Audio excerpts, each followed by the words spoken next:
un lion blessé au cœur de la savane, et un seul homme pour décider de son sort. Ce que vous allez découvrir dans cette histoire dépasse tout ce qu'on imagine du monde sauvage. Restez jusqu'à la fin. Le parc national de Hwange, au Zimbabwe, s'étendait sous un ciel immense et silencieux. Les plaines dorées s'allongeaient jusqu'à l'horizon, ponctuées d'acacias et de termitières. C'est ici que Steven patrouillait depuis plus de 10 ans. Agent de conservation, il consacrait sa vie à protéger ce territoire et ses animaux. Il connaissait les saisons, les migrations, les signes que la savane laissait pour ceux qui savaient délire. Et il savait aussi reconnaître les traces que laissaient les braconniers, car dans ce parc, la menace était constante. Des pièges étaient posés en silence, loin des zones surveillées, dans des secteurs reculés. Mais chaque jour, Steven repartait avec la conviction de protéger ceux qui ne pouvaient pas se défendre. Ce matin-là, la patrouille commença normalement. Steven avançait à travers la savane, attentif aux moindres signes laissés par la faune. Les lions de Hwange étaient connus dans tout le pays.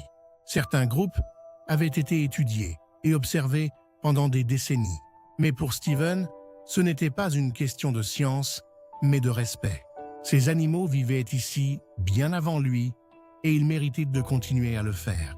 Leur présence dans ce paysage n'était pas un spectacle. C'était une nécessité, un équilibre fragile que des hommes sans scrupules cherchaient chaque jour à briser. Puis un rugissement traversa la savane, sourd, douloureux. Quelque chose n'allait pas. Dans une zone reculée, Steven découvrit la scène. Un lion mâle était allongé dans l'herbe, visiblement affaibli. L'animal portait une blessure au flanc, sûrement due à un piège de braconnier. Il était libre de ses mouvements, mais épuisé, le souffle lourd et irrégulier. Autour de lui, ces lionnes montèrent la garde, grondant sourdement. Leur posture était claire, elles ne laisseraient personne s'approcher. Steven comprit immédiatement la gravité de la situation. Un lion affaibli, visible, dans une zone connue des braconniers. Si ces hommes revenaient, l'animal n'aurait aucune chance. Il contacta le poste par radio, signala sa position et demanda du renfort. Puis, il décida de tenter d'approcher. Il s'avança lentement vers la troupe, la voix basse, les gestes calmes et mesurés. Les lionnes se redressèrent, tendues, les yeux rivés sur lui. Il s'arrêta à bonne distance et attendit. De longues minutes s'écoulèrent dans un silence presque irréel. Puis, imperceptiblement, la tension se relâcha. Les lionnes cessèrent de gronder. Le lion tourna lentement la tête vers Steven. Son regard était lourd de fatigue, mais sans hostilité, comme si l'animal avait compris que cet homme n'était pas une menace. Avec une extrême prudence, Steven s'occupa du lion blessé, nettoyant et soignant la plaie du mieux qu'il put. Les lionnes observèrent chaque geste, immobiles. Aucune n'attaqua. Il y avait dans cette scène quelque chose d'inexplicable, une trêve silencieuse entre deux mondes qui auraient dû rester étrangers. Une fois les soins terminés, Steven s'éloigna et observa la troupe de loin. Les lionnes se resserrèrent autour de lui, comme pour lui offrir leur chaleur. Steven resta bouche bée un moment. Il venait de vivre quelque chose d'incroyable. Il reprit finalement sa route, mais l'image du lion ne le quitta pas de la journée. Le lendemain matin, Steven retourna sur les lieux. Les traces dans le sol racontaient que la troupe avait passé la nuit à proximité. Puis, elle était repartie vers l'intérieur de la savane. Et le lion, visiblement, avait pu se déplacer. Un sourire discret traversa le visage de Steven. Il reprit sa patrouille, inspecta les zones les plus exposées et les couloirs de passage habituels.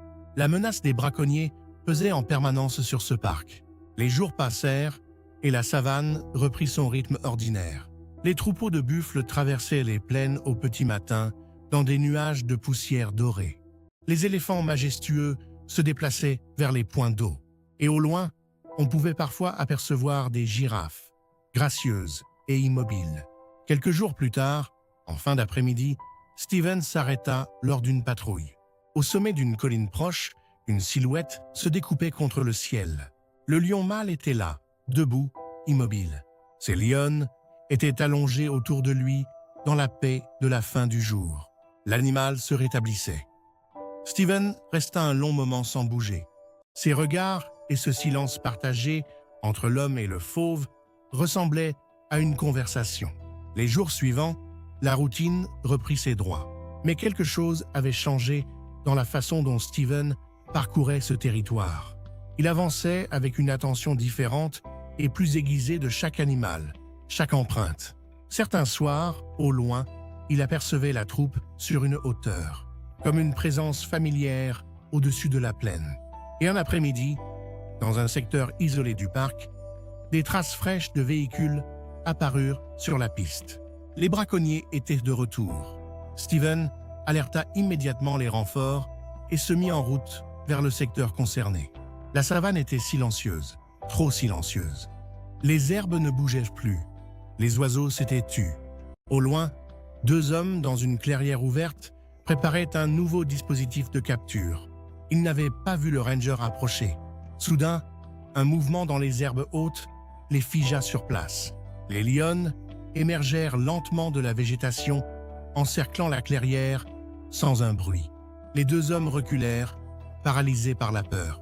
Puis le lion mâle apparut à la lisière du bosquet, immobile, le regard tourné vers les intrus. Steven arriva sur les lieux et interpella les braconniers avec autorité, se déclinant en sa qualité de ranger. Pris entre les fauves et l'autorité, les deux hommes ne tentèrent aucune résistance. Les renforts arrivèrent peu après.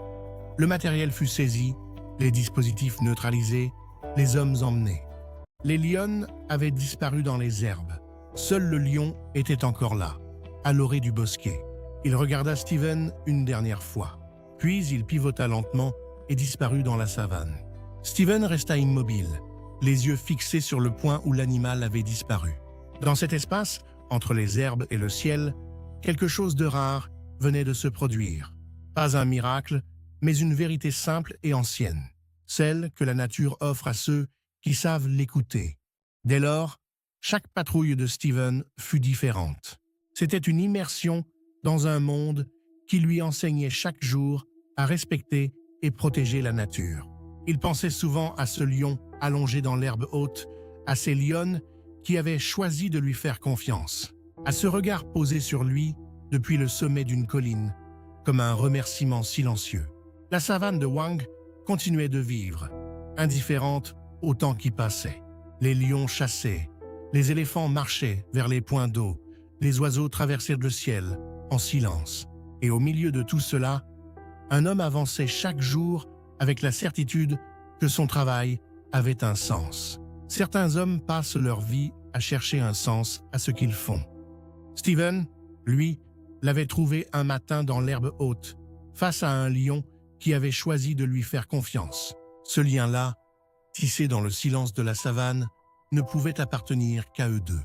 Et il durerait bien au-delà de ce que les mots pourraient jamais raconter. Et chaque fois que la troupe apparaissait au loin sur une colline, il savait que ce lien, tissé en silence, ne disparaîtrait jamais. Si cette histoire vous a touché, abonnez-vous à la chaîne. Laissez un like et dites-moi en commentaire ce qui vous a le plus ému dans ce récit.